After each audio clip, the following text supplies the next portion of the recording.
दीदी, याद तो है ना? कल माँ का श्राद्ध है। हमने बड़ी पूजा रखी है उनकी आत्मा की शांति के लिए। इसीलिए आपको सपरिवार आना ही है। रीना अपनी ननद कोमल को फ़ोन पर कहती है। तभी कोमल ने भाभी से कहा, मैं नहीं आ सकती। आपको तो पता ही है कि उनको छुट्टी नहीं मिलेगी। अरे दीदी, ऐसे कैसे? माँ के जमाई और बेटी उनके श्राद्ध में नहीं आएंगे तो उनको शांति कैसे मिलेगी? इसीलिए आपको आना ही पड़ेगा। बाकी मुझे कुछ नहीं पता। इतना बोलकर रीना ने फ़ोन रख दिया। इधर कोमल पुरानी यादों में खो गई। जब उसके पापा की मृत्यु हो गई थी तभी कोमल अपने मायके गई हुई थी। माँ ने बेटी से कहा, बेटा, तुम्हारे पापा मुझे अकेला छोड़कर चले गए। मुझे किसके सहारे छोड़कर गए? माँ कोमल के गले लगकर रो रही थी। तब कोमल बोली, यह सब लोग तो हैं ना, भैया भाभी और बच्चे। तुम चिंता क्यों करती हो माँ? कोमल को माँ से मिले बहुत दिन हो गए थे। माँ से हमेशा ज़्यादातर फ़ोन पर बोलना होता था, कभी वॉइस कॉल पर तो कभी वीडियो कॉल पर। बेटा, आज क्या बनाया है तूने? एक दिन माँ ने वीडियो कॉल पर पूछा। माँ, आलू की सब्जी और रोटी बनाई है, कोमल ने जवाब दिया। माँ बोली, अरे वाह! आलू की सब्जी का नाम सुनते ही माँ की आंखों में कोमल ने एक अलग ही चमक देखी। माँ, तुम्हारा खाने का मन हो रहा होगा तो भाभी से कहो, वह बनाकर देगी। कोमल हंसते हुए माँ से बोली। माँ ने कहा, अब इस उम्र में आलू कहाँ पचते हैं? मैं तो ऐसे ही बोल रही थी। जब तुम्हारे पापा हुआ करते थे तब बहुत बार बनाती थी।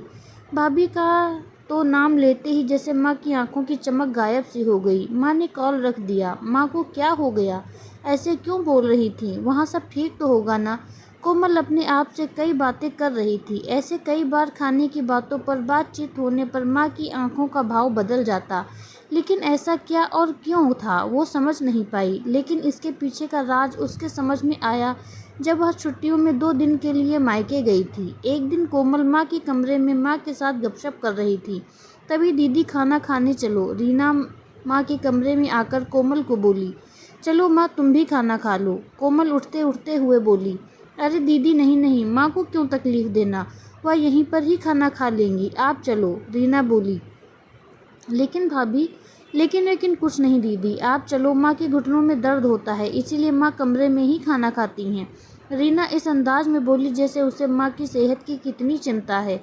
तो फिर भाभी, मेरा भी खाना यहीं पर लाओ, हम दोनों साथ में खाना खाएंगे, कोमल ने भाभी से कहा। अब रीना कुछ नहीं बोल पाई, लेकिन कोमल को साफ तरीके से समझ में आ गया कि रीना को यह सब पसंद नहीं आया। वह चुपचाप वहाँ से निकल गई और थाली में पूरी सब्जी, रायता, अचार लेकर आई और माँ के लिए खिचड़ी। माँ, यह क्या? तुम सब्जी रोटी नहीं खाने वाली हो क्या? कोमल ने माँ से पूछा। माँ कुछ कहते इससे पहले रीना बीच में बोली, अरे दीदी, माँ को यह सब हजम होता ही नहीं, इसीलिए मैं उनको खिचड़ी और दाल ही देती हूँ। इतना बोलकर रीना वहाँ से निकल गई। माँ ने अपनी प्लेट उठाई पर माँ का ध्यान कोमल की प्लेट पर ही था। माँ ललचाई नज़रों से रोटी, सब्जी व रायते को देख रही थी। यह देख कोमल सुन्न सी पड़ गई। उसने माँ के मुंह में एक पूड़ी का निवाला डाला, लेकिन माँ ने मना कर दिया। तब कोमल ने अपनी माँ की आंखों में वही भाव देखा था जो वीडियो कॉल पर देखा था। पता नहीं भाभी का डर था या लड़की के निवाले का मुंह था। तब भी कोमल ने मनुहार करके अपना पूरा खाना माँ को खिलाया और खुद खिचड़ी खाने लगी। 2 दिन कोमल वहीं पर थी और कोमल माँ को उनकी प्लेट का खाना खिलाती और खुद खिचड़ी खाती। ऐसे 2 दिनों तक चला। माँ के बहुत मना करने के बाद भी कोमल मात्र जिद में माँ को खाना खिलाती थी। मायके से वापस जाते वक्त वह अपने भाई तरुण से बोली, भैया, मैं कुछ दिनों के लिए माँ को अपने घर ले जाती हूँ। क्या तुम्हारा दिमाग खराब हो गया है? लोग क्या कहेंगे? बेटा माँ को तकलीफ देता होगा, इसीलिए माँ अपनी बेटी के घर चली गई। तरुण गुस्से में बोला, अरे बेटा, सही तो बोल रहा है वह। माँ बेटी के घर जाती है क्या भला?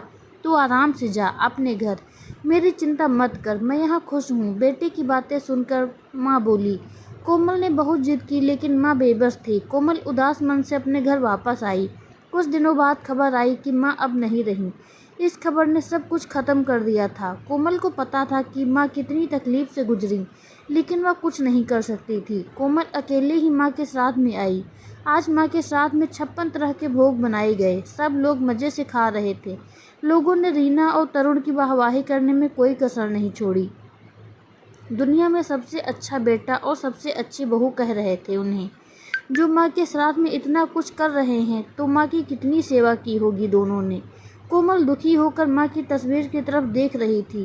तभी दीदी चलो आप भी खाना खा लीजिए, रीना कोमल को बोली। कोमल मन ही मन सोचने लगी, जिस खाने के लिए मेरी माँ जब जिंदा थी तब तरसती थी, उसे मरने के बाद दे रहे हो तो वो कैसे तृप्त होंगी। सोच कर देखो एक बार, आज आपने पकवानों का ढेर लगाया है। माँ जिंदा थी तब आपने उनकी मनपसंद के 2 निवाले खिलाए होते तो माँ वैसे ही तृप्त हो चुकी होती। वही माँ का असली श्राद्ध कहलाता।